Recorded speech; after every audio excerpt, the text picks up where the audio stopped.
it's a great time to be a student and to start this world. When you will start work, a lot of things would have changed, and you may all have a lead on that. Observation is, of course, very important because that's how you develop depth with your customers. I will draw some inspiration from somewhere, but I may use any tool to create that. For me, any tool is a functional part of any process, right? Whether it's a hammer, whether it's Figma, or it's any AI tool, right?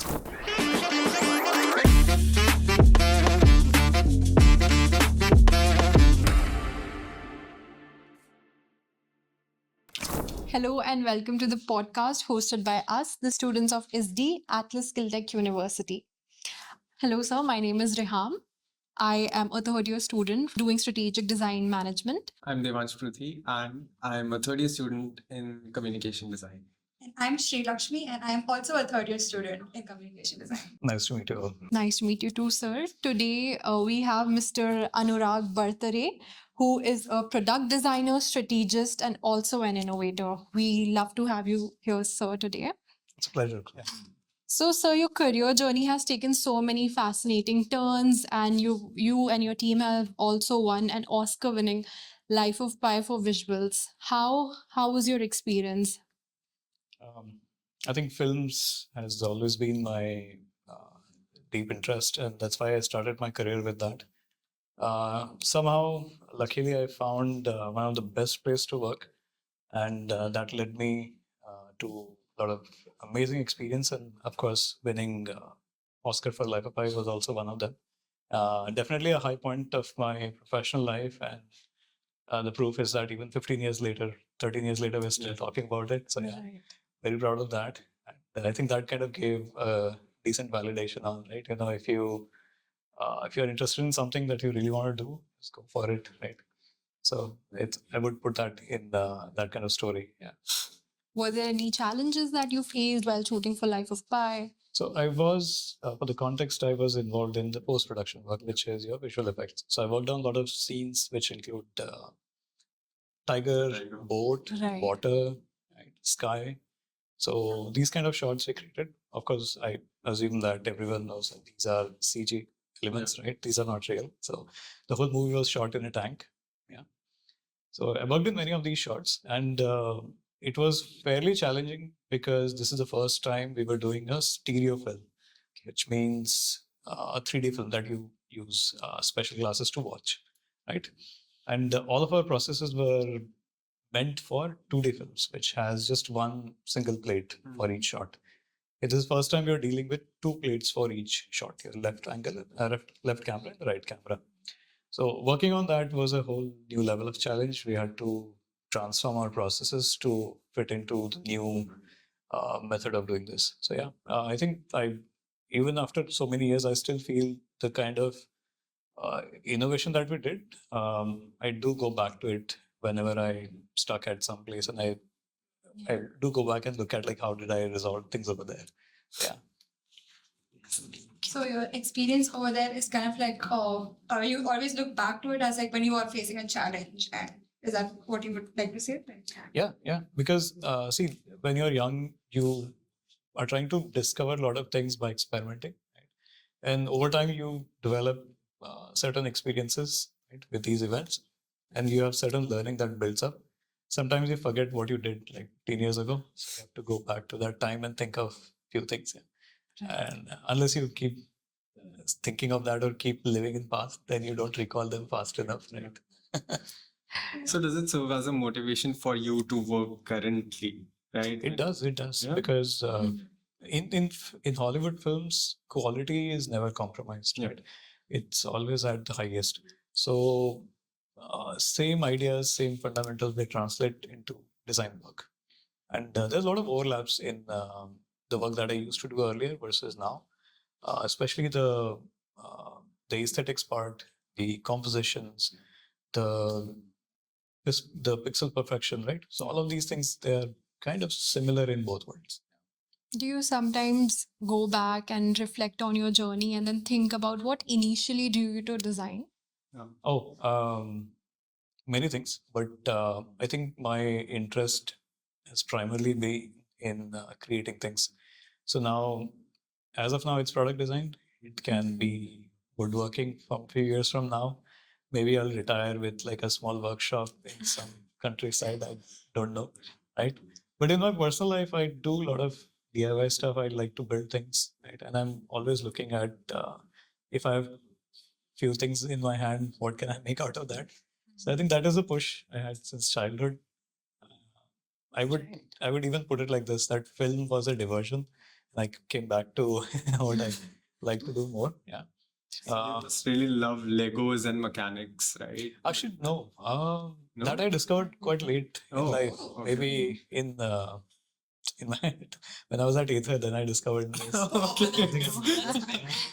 And I had a whole box of these. What are they called? Small Yeah. bricks. Well- Yeah, I used to make a lot of things out of that. Yeah. Mm, But more than that, I enjoy reusing materials and build something out of that. Yeah. So Right. what was something that you reuse materials and you built recently or something Oh. which you really love? I actually am very excited about this project because I spent months on this and it recently got done.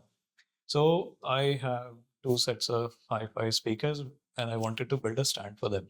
Of course, I can go out and buy, but I have a curse of being a creator designer, so I wanted to create that. Yeah. Outside, it would cost like 25,000, but I thought let's at least try. So I got my car serviced and I got two brake plates as a spare part. I'm like, okay, that suddenly clicked an idea. Ki, wait, this can be a base for what I want to make. But that was all rusted. And next thing I had to figure out was a pipe. I thought I'll go and go to IKEA and get that leg from their table leg. Few days later, some repair work started in our and one of the GI pipe, the steel pipe, uh, had holes, so we had to take it out. I'm like, yes, we got it. That 8 feet long pipe, cut it in half. We have 4 feet of two pipes. Right. I was very happy. I'm like, okay, two parts are sorted. Your base is sorted, pipe sorted. Now, what do I do about the top portion where the speaker will sit? I looked around. I saw my wife ordered one circular tray for our dining table, I think, for the living table. Right? Like, yes, there it is, right? So here's the table your wife ordered. Yes, first POC, Okay. which I proof of concept was with. So actually, it involved a lot of engineering. Where if I have to keep pipe straight on the brake plate, it has to be like full straight, 90 degrees, right? It can't sway in any direction. I spoke to my friends at Ather who are engineering. Why isko सीधा कैसे रखेंगे? Lot of ideas, right?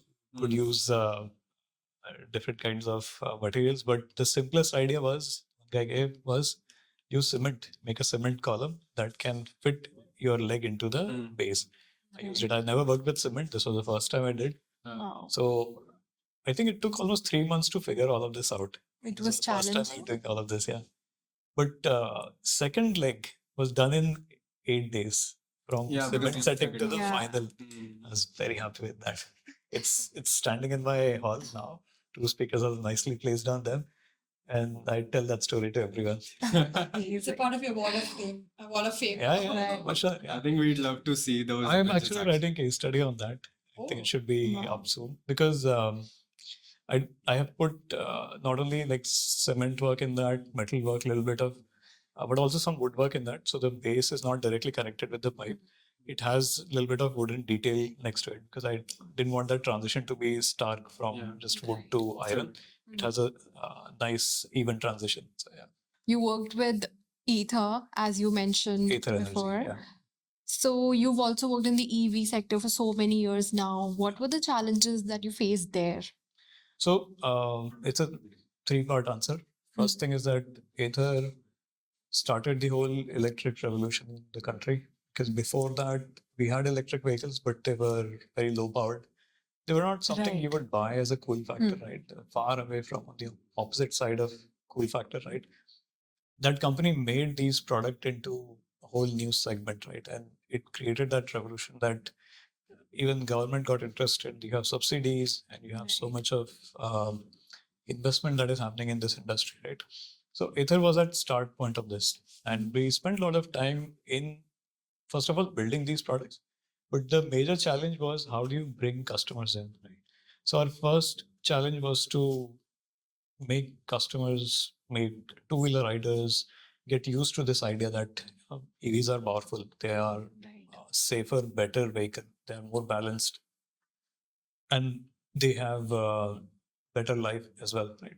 So first part was of education. Then few years later, people got used to it, and they were expecting more from the features, from the intelligence that the vehicle had. So our next challenge was how to simplify that info and put it into a better context for people to understand, right? Third challenge is to make it more accessible. So now they're making different types of scooters so that more people can buy. We started with a performance heavy scooter. Performance and design is at the core of Ather DNA, right? That is always no compromise thing, right? Now the latest model, the Rista one, is meant for family and people who want a substitute for their Activa. I did not work on that, so I can't comment on that. But whatever that company makes, I would always talk about it. Yeah. So like they're catering to different target audiences. Yes. Right. Okay. So Ather is a company which is like pretty close to heart for you. Like It is. It is. It was kind of a industrial design course for me because that's where I moved from not just doing screens, creating designs for phones, but to actually work on vehicle. At least some part of it, right, was quite interesting, and I'm generally very curious, so I used to speak to all kinds of people over there. We had electrical engineers, we had hardware engineers. So if you just stick to your work, then you'll probably not learn how they are working, right? My work involved collaboration with everyone. So I primarily worked on the speaker part of it. I benchmarked a lot of other speakers, and the speaker that goes into the vehicle, I worked on that. It's casing where the speaker is put, so how much volume it gives, and waterproofing and all that. With, of course, with the engineering teams, they are the ones who do that. I just work along with them to create better experience and figure out if there's any issues with that, right? And of course, on the sound part, because speakers are supposed to deliver sounds. So yeah, I mean, get to work with a lot of people, and that's why it was more like I learned a lot over there. So I would always be, I'll always have a soft corner for that So company, you that learned people. a lot on the job. Like you learned a lot from like talking to people Yeah, over yeah. there. So what was something which you already had when you entered? Like what was a skill? Like example from your previous work, you worked in like web interfaces Yeah, and all that. So what were those experiences which were able to add value to your work as an industrial designer? I think more than those projects, because I was, like I mentioned it, I built the scrap metal trading app. It was one major project, and I did a lot more smaller work like that in previous 2-3 years. But I don't think these projects added a lot of value. I think it was the level of interest and the curiosity to build something new and better that is pushing limits.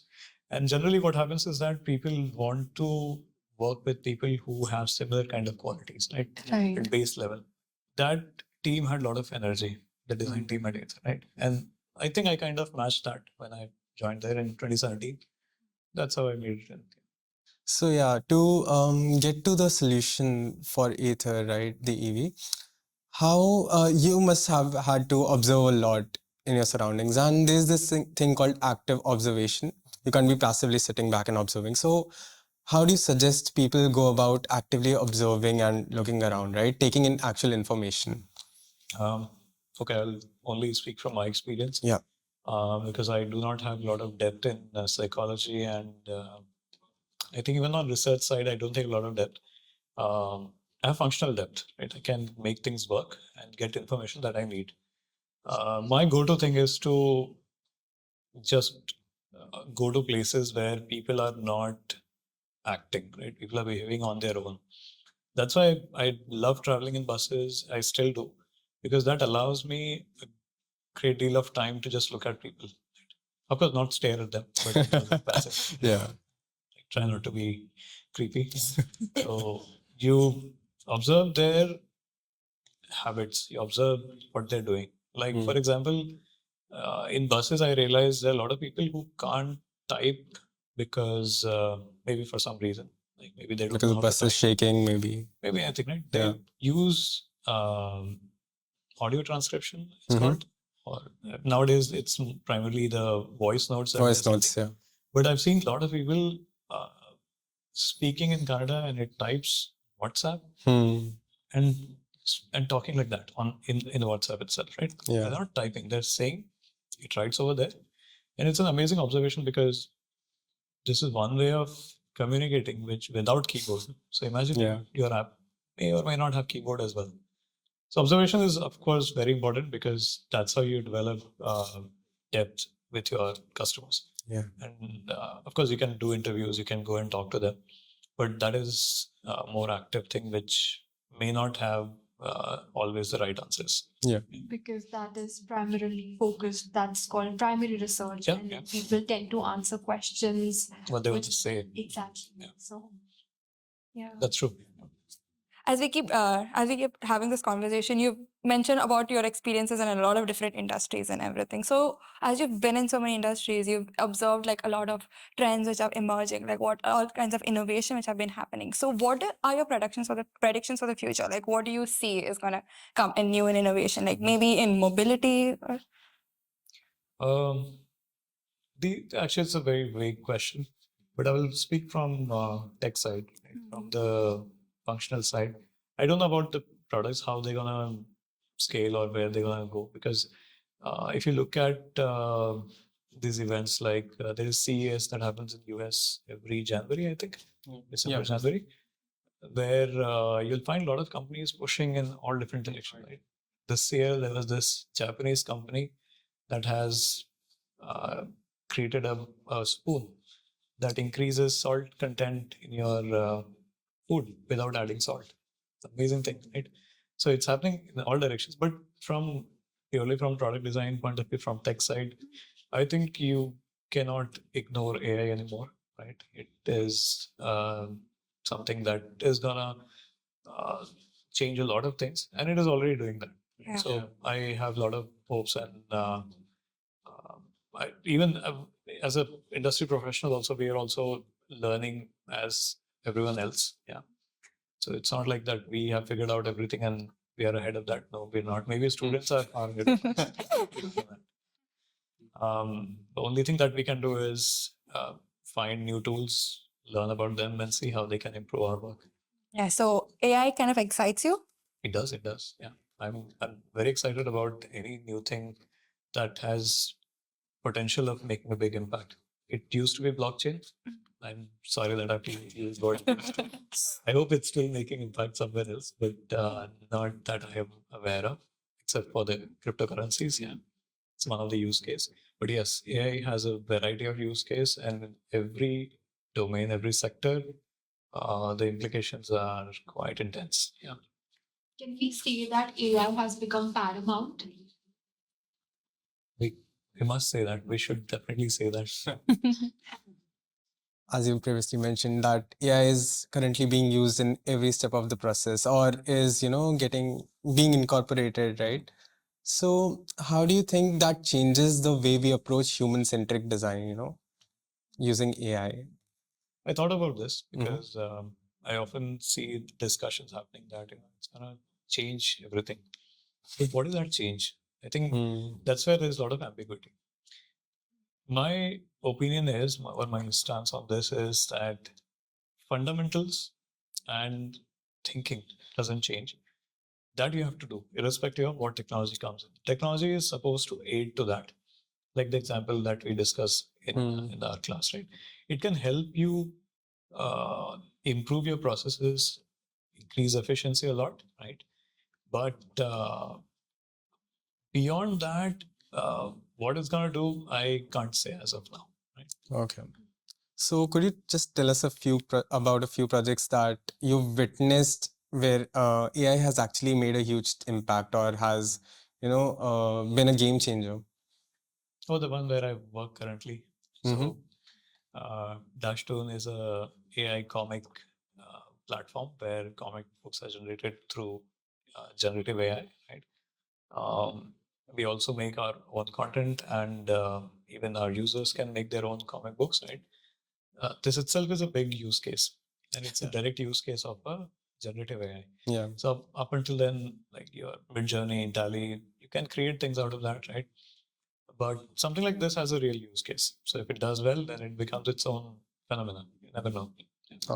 It's an experimental stage, and that's why it's a great time to be a student and to start in this world, because when you will start work, a lot of things would have changed, and you may all have a lead on that. So never know. Yeah. Like we are the ones at the risk of getting outdated very soon. So you work at Dashtoon, which uses AI to generate comics. So right now, if you check at Twitter or any other like social forums for like illustrators or artists, a lot of them are like pretty against AI because it feels like it removes the essence of art and all that. So it makes what you're doing quite controversial and also very risky. So what do you feel about it? It's a very complicated question, and there's no straight answer to this. The only answer is a lot of things are driven by business case, right? So if certain businesses they feel that AI is improving their work, where they will adopt it. Being a purist, or I actually feel for them, because I know it takes a lot of effort to learn to draw a straight line or to draw a circle, right? People in design colleges, they'd spend thousands of sketches every day. Yes, to learn we that. do. Then there's this guy comes in, he writes a prompt, okay, draw me a circle, and there's circle ready. Yeah. So I do feel for them, but I relate it to the past decade when, or not actually 20 years ago, when Photoshop became common, Photoshop became common, right? Designers were still there; they were still making these things, but these tools improved their work, right? Yeah. And also opened a lot of new avenues in communication design, in any other streams like that. So whatever the fear is, I would still want to be on the positive side of it. I think that's the right way to look at. Things will of course change, and businesses will see value in it, and they will adopt these new things. So we can't just like go away from that. Right? So fear would not be the solution in Fear is not the solution. You can improve your own work with these things, is the right way of thinking about this. That's what I feel. Yeah. Okay, so as you mentioned that observing is the key, and observation and staying closer to your roots is very essential for a designer. So, do you think AI and observations and cultures go hand in hand, or are they two completely different sectors? AI, observation, and cultures go hand in hand. That is your question, right? Whether or they're two different things. Again, I will look at it from a different perspective. Right. For me, any tool is a functional part of any process, right? Whether it's a hammer, whether it's Figma, or it's any AI tool, right? It is letting me do certain thing, and some outcome is expected. That's part one. Other things are the part of your thinking process, right? Or from your inspiration or from your influences, right? So I would keep these two things separate, not mix them and get confused, because I will draw some inspiration from somewhere, but I may use any tool to create that, right? Like the example that we earlier took, I could have created that stand without any of these materials. I could have just bought it from IKEA, different things, and put it together. But I chose to salvage the things that I already had. Right? Same way, you can draw an idea, you can write a prompt, and then work on top of that. Yeah. So I would probably think of it like that. It allows me to execute things. So right now we briefly touched a bit about culture. So what impact or influence do you think culture would have on the design process? Maybe personally or what you've observed? This is something which I think quite late in my career, I started realizing. Because when I started observing works of other, let's say, European countries or even Japanese, I don't know if people in other domains they do that, but when I look at digital work, at least, right? If we just speak about our line of work, I see there is an inherent way they bring in their own culture into their work, and it somehow shows. I don't know how exactly it was. I can't actually narrow it down to certain things. If I look at a French website, I know it's French for some reason. Japanese look, Japanese. Not just like, let's say if everyone was using Scandinavian style, like how most of our website look like, right? Their website should also have looked same. Same goes for Middle East world, right? Or any of the Stan countries. Amazing work they do. So I do want people to experiment more on this in their any form of design that they do, especially in product design, wherever they see an opportunity, see if that flavor that you can bring to it, right? Now it can be from colors, it can be from patterns, shapes that you use, it can be from the tone of voice that we discussed earlier, right? It can be a number of ways, and to be honest, even I'm experimenting with this. Right? During my break time, I spent a lot of time studying about uh, the tribal art from my state, Madhya Pradesh, and similar patterns I saw I found in other cultures as well. And in my head, I've not figured out how to use this in digital format beyond basics like your patterns, pattern shapes, and all. But I want like a little more subtle but thoughtful way of getting these ideas. Because if you don't do this, then we're just following someone else's design and calling it like a good vision. No matter where we are from, we should definitely get those elements out. And I think everyone does that. And that's why there are certain works that they look amazing because there's a heavy influence of their culture. So the culture is like that special spice you add to your work. I would say it's a fundamental. It's a fundamental. This is what you borrow from others and put it to make it, feel good. Yeah. So yeah, while we're on this topic, right, you talked about using AI as a tool rather than letting it dictate the actual flow of the current state of the world. So what makes a good designer according to you? Again, very big question. I actually don't know how to answer this because to me, design is a language, and there is no like good or bad way of speaking a language, right? You speak as per your audience. Yeah. So I'm actually not sure how to answer that question. But I would say a few things are essential, like the understanding of fundamentals, right? And the people that you are making the product for. Yeah. These two things are, I think, non-negotiable. Like that you, and these are things that may even separate you from many other designers. Like even today, I have one book that I always go back to. It's called Universal Principle of Design. I don't know, I just keep going back to that book whenever I'm starting something new or whenever I'm stuck at something, because I do feel that brushing up on fundamentals is quite necessary. Yeah. I do start my day with drawing lines and shapes. I still do that.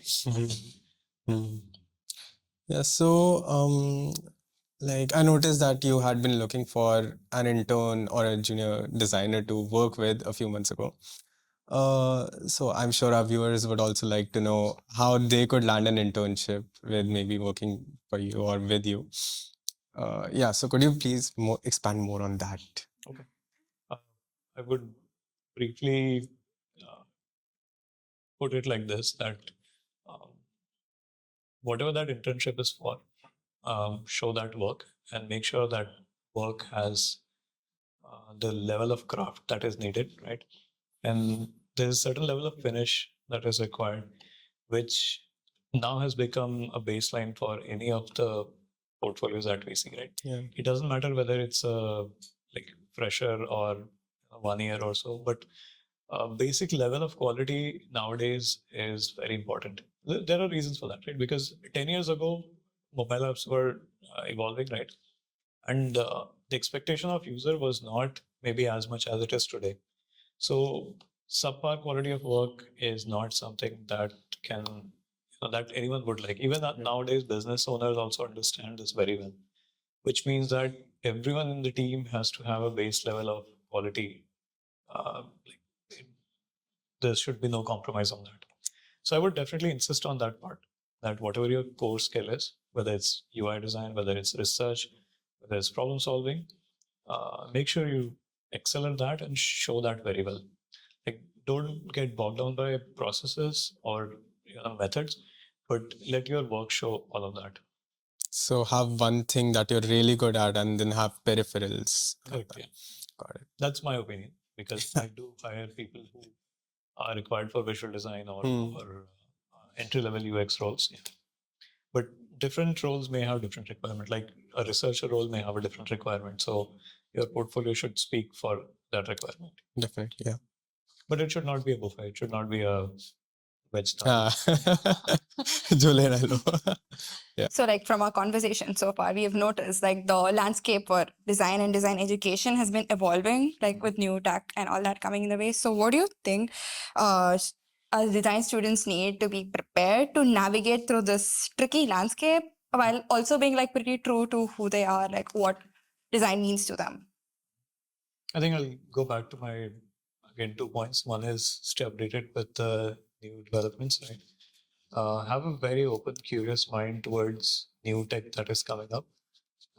Don't make way too strong opinions about any of these things, because all of these are transitionary until a solid shift happens, like until we reach to that point. So keep learning new things and make sure to have a good grasp on fundamentals. I think that goes for everything. Like even if I'm using it at this stage, going back to it, then that means that's something that everyone will use it for the rest of their lives. So that thing goes on. Yeah. Yeah, so adaptability is key no matter where you are. Yeah. Being in tech, I think that's the main skill to have, because technology changes every 5-6 years. Now I think it's even faster than that. So you have to keep learning new things. Yeah. So you briefly touched upon students need to be adaptable or constantly, accepting of the current technology. Coming from that only, could you elaborate more on what sort of mindset should young designers have so that they can stay relevant and stay adaptable to the situation that they're facing right now? I think relevancy is not something that any of you should worry about, because you're starting your careers now. So you are the one who are relevant. It's a problem with us that how do we stay relevant? And my remedy for that is to not forming negative opinions about a lot of things, right? Learning new things. But I think my answer would be same as what I just said for this as well, right?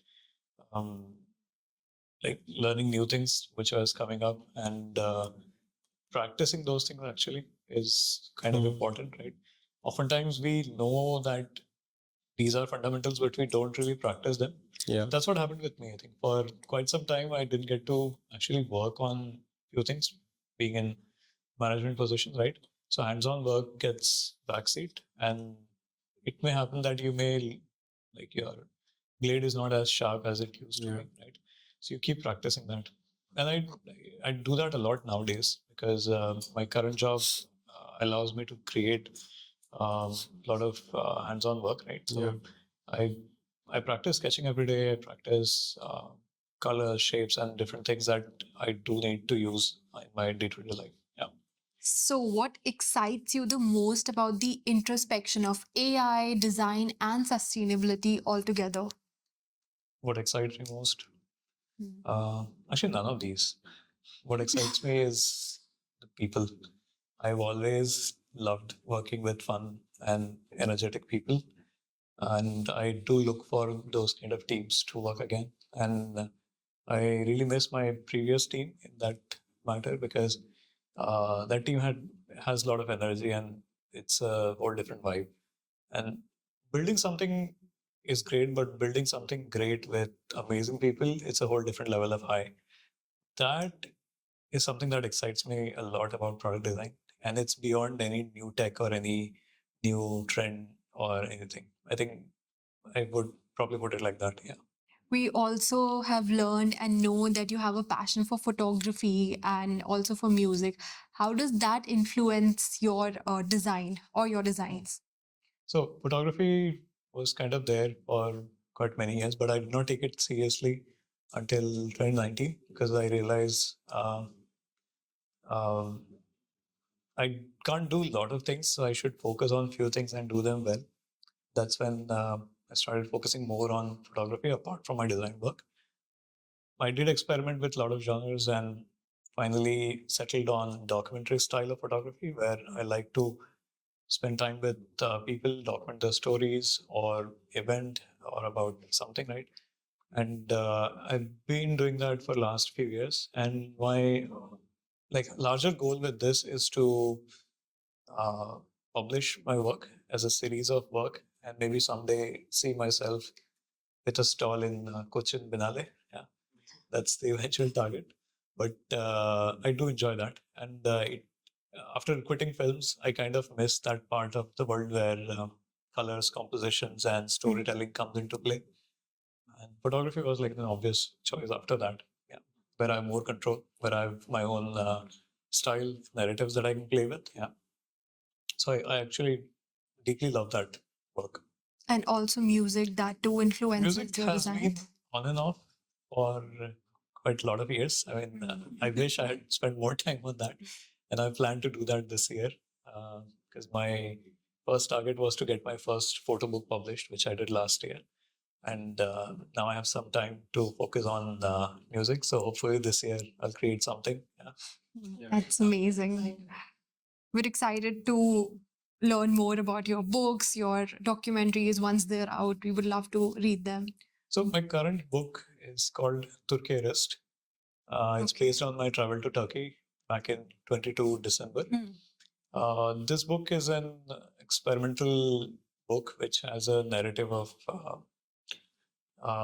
daily life in Turkey and landscape through the eye of an observer, a traveler, right? I spent quite a lot of time building that, and it's an independent publication, so it's published through one of a publisher in Bombay, I think, and it has been a quite exciting and challenging experience because I don't think I ever thought of doing this, or I mean, I didn't know how to publish a book, to be honest. All I wanted was to see my photos printed in a book and wanted to share with people. That was the idea. And publishing a book is a very hard thing even now, especially if it has visuals, if it has Right. quality control is very difficult to maintain. And but I'm very glad that after 9 months of 9 months of effort, it is finally up there on Amazon. That's great. It was a pleasure having you. Thank you so much for joining us. And we'll definitely see you soon on another podcast someday. Thank you so much. Thank you. Thanks for inviting.